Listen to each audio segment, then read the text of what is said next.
Olá meninas, hoje o tema é sobre direito do paciente e quem vai falar sobre isso é o advogado Leonel Correia. Aproveitem a aula.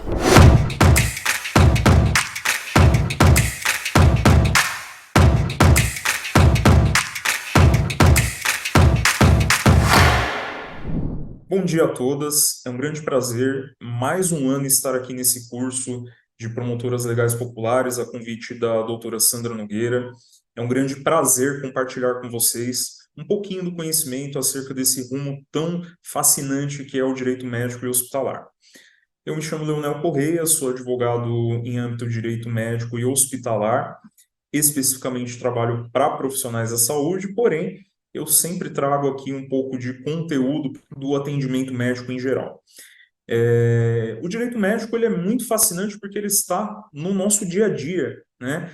Através do atendimento que nós precisamos, através das condutas, né, medicamentosas, e ele começa ali a partir do momento em que você começa a sentir alguma coisa, já corre na farmácia, né, de repente aquela medicação não deu tão certo quanto você esperava, precisa depois de um atendimento médico, e ali começam, né, os desafios, porque a gente sabe que hoje em dia, dependendo da situação que nós enfrentamos, das dificuldades que nós passamos, das lutas, né, nós acabamos tendo aí um pouquinho de empecilhos nesse meio termo, nesse meio tempo, aliás, né, que podem, muitas vezes, mexer com os nossos direitos. Eu estou aqui para tentar esclarecer um pouquinho esses direitos para todas vocês. Eu vou trazer, né, no conteúdo de hoje um pouquinho sobre as informações, né, de consultas e exames. Vou falar sobre um conteúdo chamado autonomia de vontade do paciente, os direitos de acompanhante, sobre prontuário médico e os direitos relacionados ao acesso, a gravação de consultas, a alta a pedido, alguns aspectos sobre direitos para quem tem algumas doenças graves e também sobre algumas condutas resolutivas, tá? Então, vamos dar início agora sobre informações durante a realização de consultas e exames, tá? Todas as pessoas que passam por uma consulta médica, elas têm direito, durante a consulta, de obter informações claras, objetivas, compreensíveis sobre as hipóteses diagnósticas. Então, começa ali com aquilo que a gente chama de anamnese. O que é a anamnese? É o ato do médico te examinar, verificar os seus sintomas, verificar o que você está sentindo, e com base nesse conjunto de indícios e de sinais, né, acerca do que você está apresentando como doença, ele vai trazer uma hipótese diagnóstica, né, que seria uma probabilidade de doença. Então, começou ali com alguns sinais, alguns sintomas. A primeira coisa no atendimento, né, se é de urgência e emergência, é justamente tentar sanar aquilo, é uma dor, então entra com uma medicação para depois começar a investigar o que está ocasionando essa dor, né? Enfim, são inúmeras as hipóteses relacionadas a essa conduta. E se é numa consulta de rotina, do mesmo jeito. Então, o direito de informações claras é justamente você ter do médico esse direito de obter de uma forma mais clara possível as informações relacionadas àquilo que você está passando, né? Então, doutor, quais são as suspeitas? O que pode ser? É interessante quais exames, né? É necessário tudo isso de exames, então é importante você sempre buscar estabelecer uma comunicação efetiva com o médico que você está passando.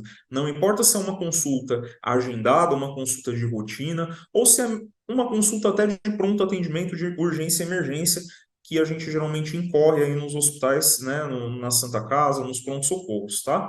Então é muito importante o paciente receber informações claras, e ele tem esse direito, é um direito tanto constitucional quanto o direito civil, que está ali consolidado na nossa legislação e todos têm acesso a esse tipo de informação clara, tá?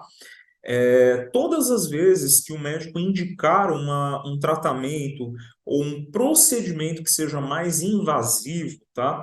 O médico ele tem que dizer, ele tem que explicar sobre a necessidade desse procedimento. Um exemplo seria quando vai fazer uma pequena cirurgia ou alguma situação corriqueira durante um pronto atendimento. tá?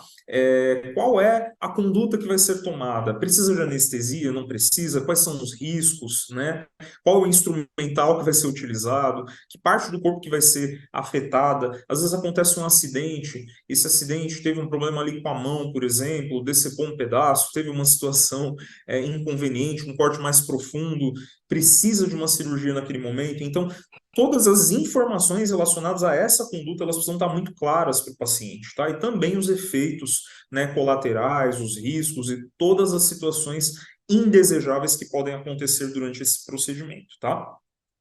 Se, por exemplo, não ficar claro para você nenhuma dessas informações, você tem o direito de solicitar na unidade que você está passando, tá, de saúde, a substituição desse profissional, tá? Existe uma premissa muito grande no direito médico, que é a relação médico e paciente, a relação de confiança, a relação que demanda uma confiabilidade na conduta médica entre o paciente e o médico. Então, é muito importante, sim, que você tenha essa sensação de que você está sendo acolhida, de que você está sendo bem cuidada, tá? Se o médico não está dando esse tipo de amparo, você tem o direito de pedir essa substituição, justamente com base na premissa, né, de confiança naquele profissional. Vamos falar agora sobre autonomia de vontade. O que seria autonomia de vontade? Como o próprio nome diz, é aquilo que eu quero, tá? As decisões que eu vou tomar em decorrência daquilo que está sendo me passado. Eu tenho o direito de tomar decisões acerca da minha própria saúde, tá? É importante a gente sempre salientar o seguinte: há situações de extrema urgência, assim como um acidente, ou a pessoa está passando mal, em decorrência de uma doença que ela não sabia que existia, tá? Que muitas vezes a conduta médica ela precisa ser no sentido de salvar aquela vida. Então eu sempre passo também, né, para as pessoas que muitas vezes o médico toma condutas específicas com a premissa de que ele tem o dever de salvar a vida, né? Então não é por mal. Agora, em relação a outras situações, tais como uso de medicações específicas, terapêuticas, tratamentos específicos, tá? Ou até a realização de alguns exames mais invasivos, cabe você decidir a pertinência com base naquilo que o médico te falar, né? Eu não desestimulo, obviamente, ninguém a incorrer, né, ou fazer, ou se submeter aos procedimentos médicos que são prescritos. Mas se você tem alguma dúvida, pede uma segunda opinião, né, questiona. Ou olha, eu quero fazer, vou fazer tais exames, de repente, se esses exames não forem suficientes, a gente faz o restante dos exames, mas é importante você ter essa autonomia, sempre com muita parcimônia, muito equilíbrio.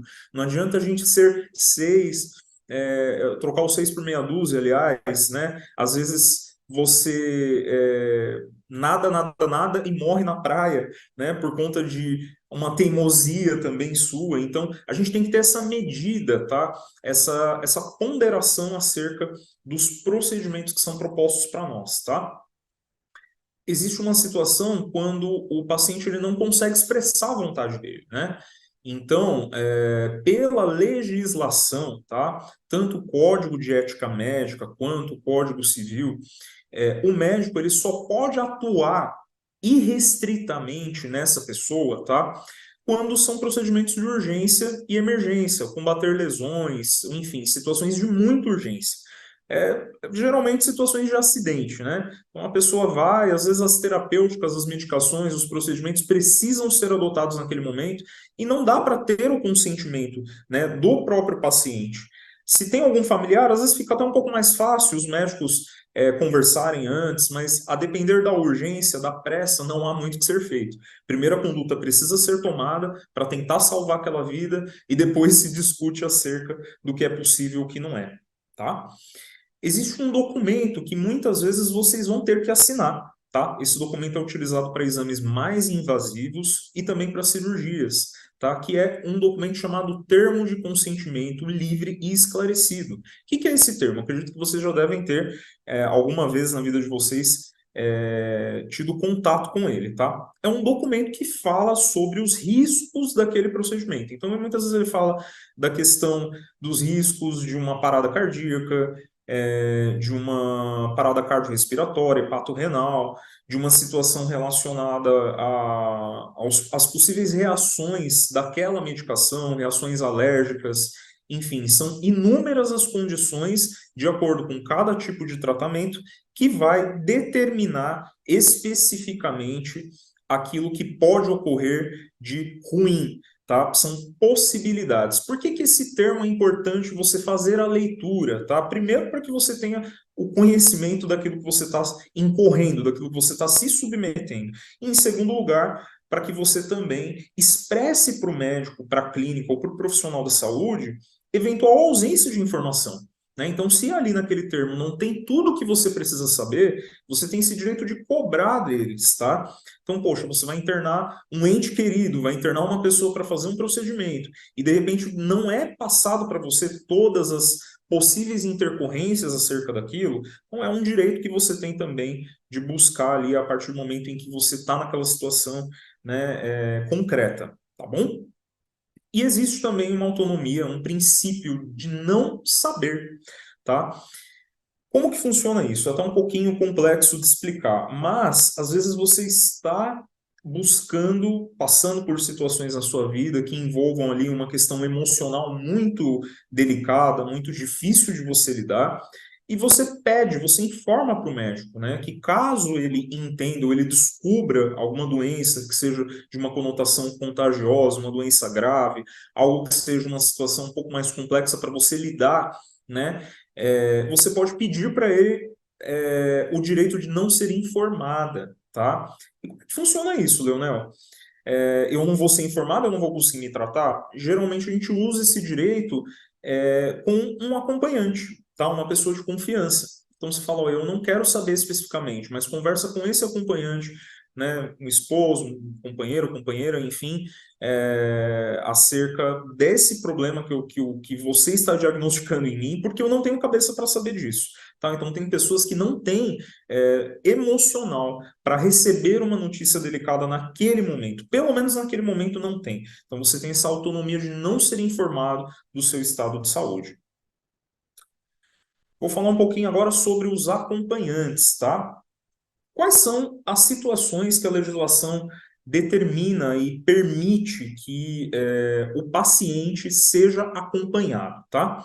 Então, a grávida, em primeiro lugar, mulher grávida, ela pode ser acompanhada, tá? Em todas as consultas, internações, exames pré-natais, durante o parto, tá? De forma irrestrita, tá? Então, o seu companheiro, o companheiro que estiver acompanhando ali naquele momento, tá? Qualquer procedimento, enquanto você estiver grávida, ele tem o direito de entrar e de participar de forma irrestrita. Não tem restrição de acompanhamento para paciente grávida, ok? Então, faça valer esse direito. Paciente internado que seja menor de 18 anos, tá? Ou maior de 60 anos tem direito a acompanhamento, tá? Também nas internações, tá? Inclusive para casos de convênios médicos ou, aliás, tanto faz, convênios médicos ou hospitais que a pessoa está internada, o acompanhante nesses casos também tem direito a cobertura da sua alimentação, tá? Então, o paciente come, o acompanhante também tem direito às refeições, geralmente de 3 a 4 refeições diárias, tá? Se houver uma recusa do hospital, da unidade de saúde que você estiver nessas situações, tá? Então, falarem, olha, tô com meu filho aqui, mas não pode ter acompanhante, tô com meu pai idoso, mas não pode ter acompanhante, tá? Você, em primeiro lugar, se acalme, se tranquilize, busque a ouvidoria da unidade, busque um pessoal que é responsável ali pela gestão do hospital e registre essa sua insatisfação, tá? Coloque ali em termo, faça uma cartinha mesmo, um requerimento, fala, ó, estou sendo tolhida, né? Estou sendo impedida de entrar como acompanhante de determinada pessoa. Faça isso de uma forma polida, de uma forma tranquila, sem, né, muito alarde. Por quê? A depender da situação, a gente consegue resolver sem a necessidade de socorrer ao judiciário, tá? Então é importante ter bastante calma, tranquilidade, paciência, informe sobre esses direitos, tá? No caso, idoso, criança, Estatuto da Criança e Adolescente, idoso, Estatuto do Idoso, mulher grávida, tá? Tem também toda a legislação que ampara ela, Código Civil, enfim, busque esse seu direito enquanto acompanhante, não deixe ele passar quando ocorrer alguma situação concreta como essa, tá? Persistiu?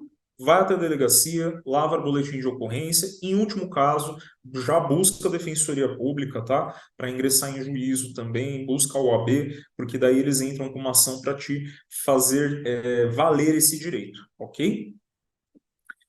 Prontuário médico, o documento mais importante no ato médico. Por quê? Prontuário médico é justamente aquela ficha. Hoje é utilizada de uma forma eletrônica. Então, enquanto o médico ele te examina, conversa contigo, ele vai reduzir, né, vai escrever essas informações naquele prontuário, tá? Por que que é importante esse prontuário sempre estar bem preenchido com todas as informações, né? Porque é a sua vida. Então, você vai ser atendido ali por outro profissional naquela mesma unidade. Então, todo o seu registro, todas as reclamações, todas as informações que você prestou ali para aquele profissional médico no momento do seu atendimento, eles vão ficar registrados ali, tá? E o prontuário é um documento, ele tem validade jurídica, inclusive para ação judicial ou para até eventuais provas que forem necessárias, tá?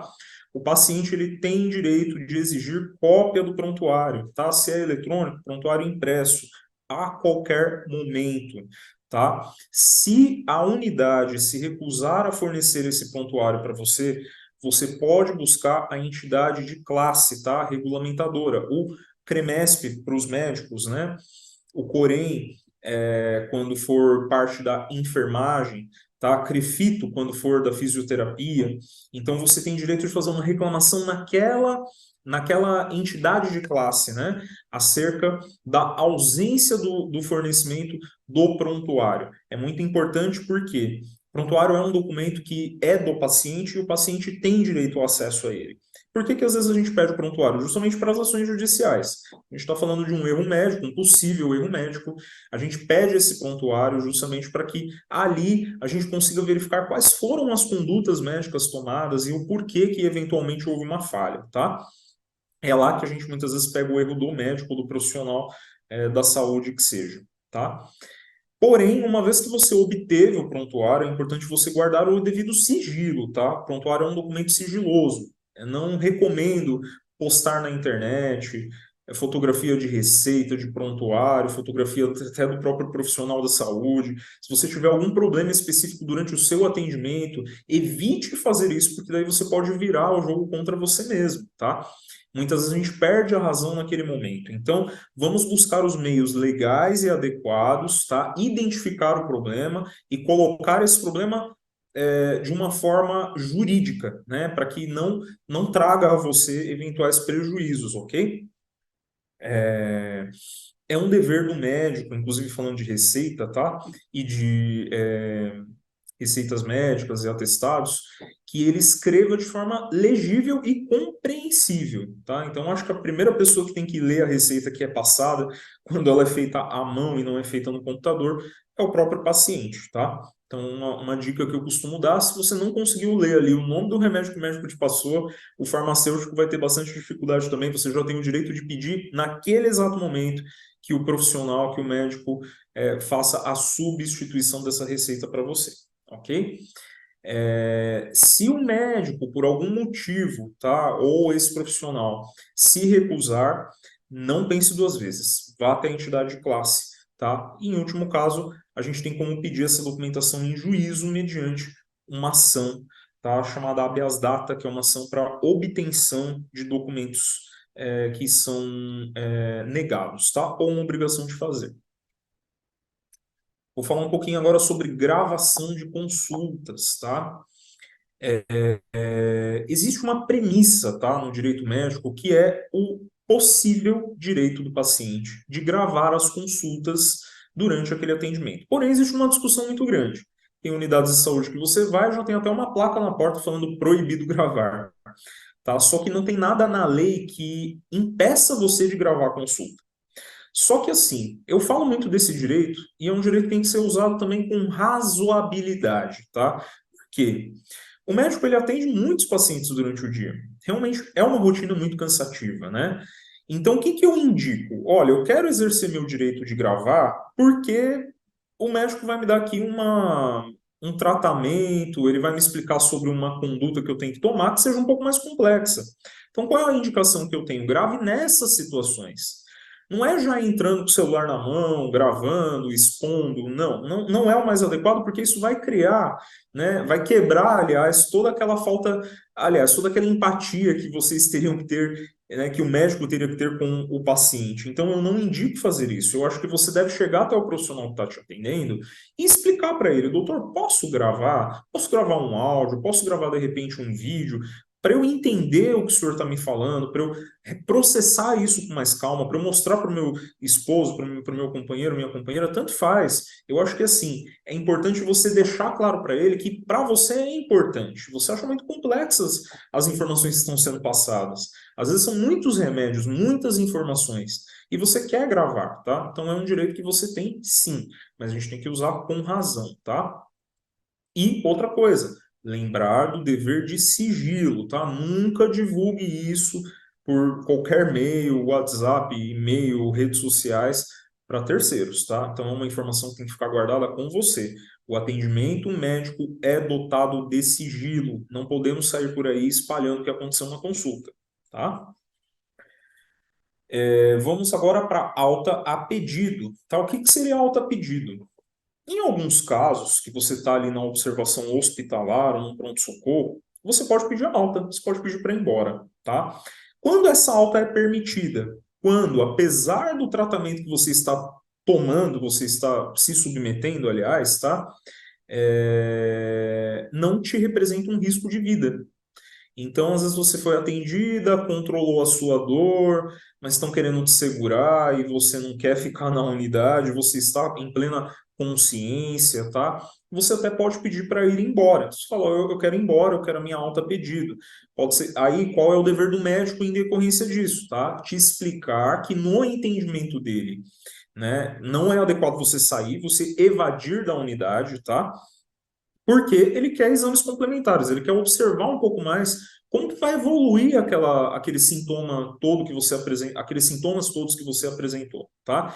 Então, a alta pedido também tem que ser utilizada com uma certa parcimônia, tá? Se a sua saída da unidade, né, de atendimento ou do hospital representar um risco à sua saúde, tá? Então esquece, você não tem direito a sair, você não consegue pedir essa alta, não adianta discutir, não adianta chamar a polícia. Por quê? Os médicos têm esse dever de salvar a vida, né? Eles têm essa premissa maior de empregar todos os meios possíveis e às vezes até impossíveis para tentar fazer você ficar bem. Então, tenha parcimônia, tenha cuidado a pedir a sua alta naquele momento que você está sendo atendida, tá? O médico, ele pode te pedir, inclusive, um termo, tá, de consentimento, um termo de responsabilidade, caso você realmente queira sair da unidade ou você queira retirar algum paciente ali da unidade, tá? Vamos lá. Eu costumo falar um pouco sobre as condutas, né, resolutivas, quando se tem problemas relacionados a cada um desses aspectos que eu falei para vocês, tá?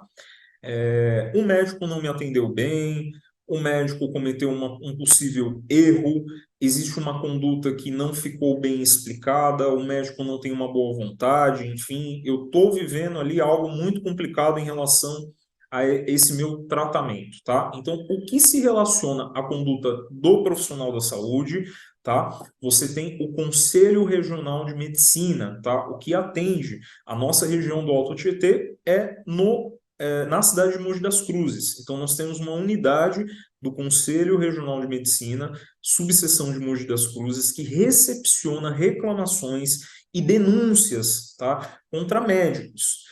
É importante que durante seu atendimento você sempre tenha, né? Tem geralmente na receita o carimbo, né? O CRM, o nome completo daquele profissional, para que no caso de um eventual problema, você tenha essas informações em mãos para ir até o Conselho de Medicina e fazer uma denúncia, tá? Denúncias são cabíveis quando você constata ali um erro, quando você constata algo que tenha, né, um fundamento para você reclamar, tá? Meras insatisfações ou dificuldades pequenas do dia a dia não são motivos para levar o médico até o Conselho de Medicina.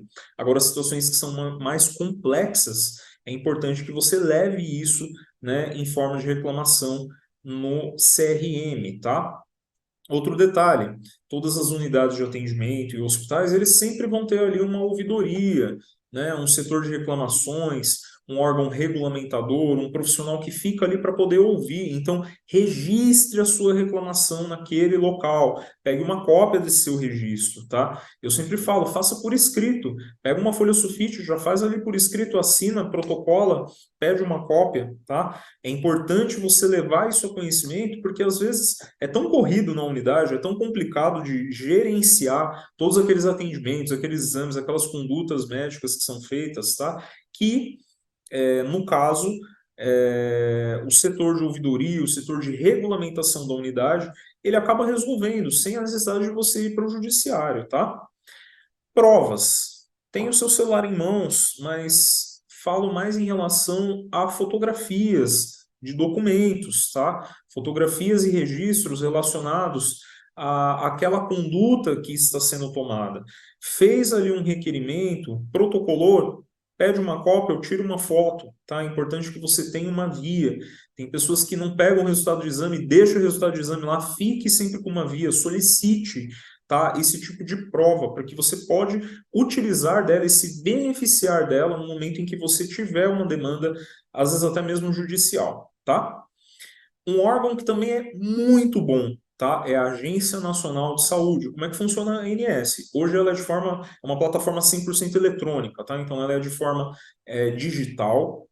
Você pode se socorrer da Agência Nacional de Saúde para fazer reclamações, em especial da demora nos convênios, tá? Os planos de saúde, muitas vezes, eles demoram muito para fazer exames, para consultas, para procedimentos cirúrgicos. Eu digo para vocês que 98, 99% dessas demandas, muitas vezes, em termos de tempo de espera, elas são resolvidas quando você recorre de forma digital à Agência Nacional de Saúde, tá? Basta você clicar no Google, pesquisar reclamações ANS, ele já vai abrir um link para você registrar, tá? É importante sempre colocar a data do atendimento, a indicação, a demora, o tipo de procedimento que deve ser feito e o que o seu convênio, por exemplo, ele está demorando para liberar. Então, é muito importante você utilizar do maior número de informações possíveis para que isso ocorra de uma forma bem resolutiva, tá? Em último caso, tá? Temos o poder judiciário, justiça, ação judicial, temos ações aí para amparar o direito da forma mais ampla possível, ou seja acesso a documentos e informações, seja acesso a tratamentos médicos, seja acesso a cirurgias que muitas vezes são negadas, recusadas, tá? Aparelhos ortopédicos, insumos, medicações de alto custo, enfim, tudo aquilo que tem uma relação com o fornecimento de amparo, tá? Para o tratamento medicamentoso, tratamento médico que você precisa fazer, muitas vezes, né, quando recusado, você tem o direito de buscar o poder judiciário, aqui na nossa região, sempre representada pelas OABs e defensorias públicas. Doutor, Espero ter transmitido a todas vocês um pouco das informações relacionadas a condutas médicas, às condutas médicas, aliás, ao seu direito enquanto paciente durante os atendimentos, a forma que você deve buscar esses direitos quando você sentir que esses direitos estão sendo infringidos, tá? E eu me coloco à disposição, né? Eu vou deixar aqui com vocês o meu material de apoio, que tem o meu contato, caso vocês precisem sanar dúvidas ou informações acerca de qualquer conduta ou de qualquer problema que você tiver ali durante um atendimento, eu fico à disposição para tentar te auxiliar, tá? Parabéns mais uma vez pelo projeto, parabéns pela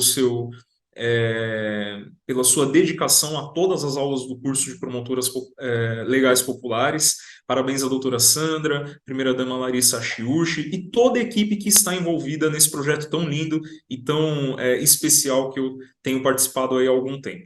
Um forte abraço a todas vocês, fiquem com Deus.